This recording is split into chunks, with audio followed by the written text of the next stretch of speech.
To start the Kitchener stitch, you need to have an equal number of stitches on the front needle and the back needle. Your tail of your yarn that you have threaded up on a yarn needle comes from the back needle on the right side. I've used a contrasting color so that you can see what's going on. Normally you're using the end of your yarn. Right.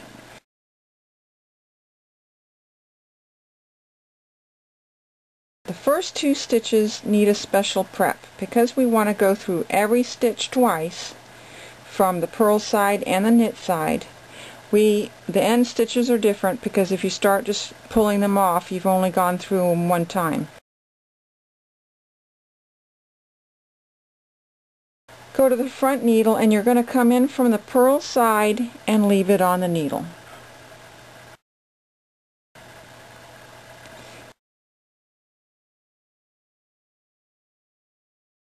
The back one is you come in from the knit side, which is the left side, and you leave it on the needle.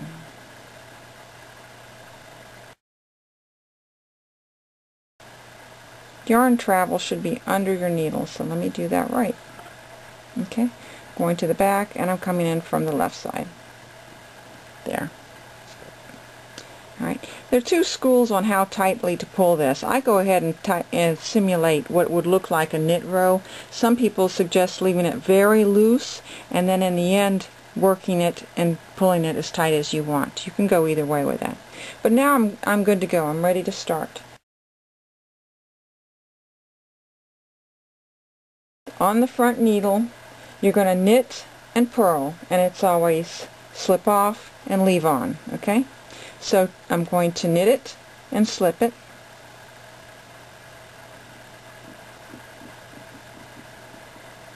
I'm going to purl it and leave it on. And the yarn goes under the needles. There you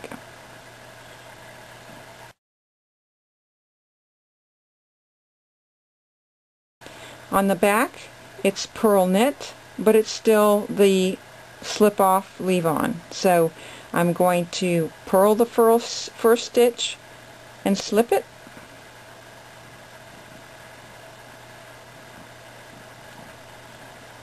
Slip it off.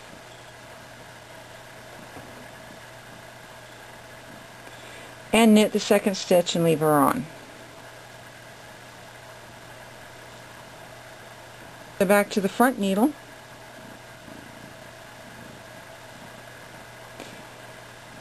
And it's knit, slip off, purl, and leave on. And notice how I made it a little more fluid that time. Back needle, purl, slip off, knit, leave.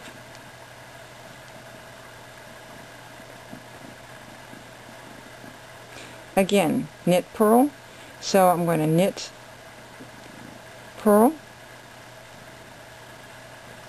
And back here is purl knit. So purl, slip, knit, stay.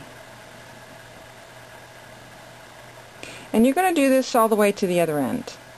And I can show you already that we're getting what looks like, oh, this looks great. Okay, you see your V stitches for your knit stitches? Well, that's that extra row. And it's going to be nice and flawless, and see, it does matter on how hard tug at it. So try and make it look like a normal row. So you just need the instructions in front of you. Find a peaceful place, don't get interrupted, and just continue through the whole pattern.